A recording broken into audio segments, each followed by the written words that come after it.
భాద్రపద మాసంలో గణేష చవితికి ముందు రోజు అంటే తదియ రోజు మా కర్ణాటకలో మేము స్వర్ణగౌరి వ్రతం చేస్తాము. అందులో ముత్తైదువులకు వాయనాలు ఇస్తాము. ఆ వాయనాన్ని ఇప్పుడు తయారు చేస్తున్నాను.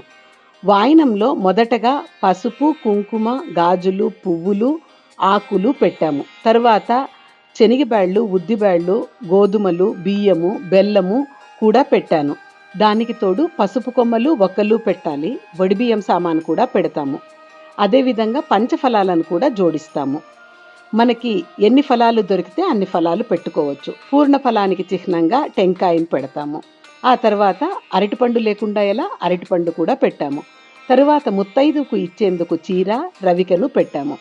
తర్వాత వాయనం మీద మూయటానికి ఇంకొక వాయనాన్ని పెడతాం కదా, దానికి కూడా పసుపు కొమ్ము కట్టాలి. ఈ విధంగా నేను నా కోసం 2 వాయనాలు, నా కూతురు కోసం 1 తయారు చేశాను.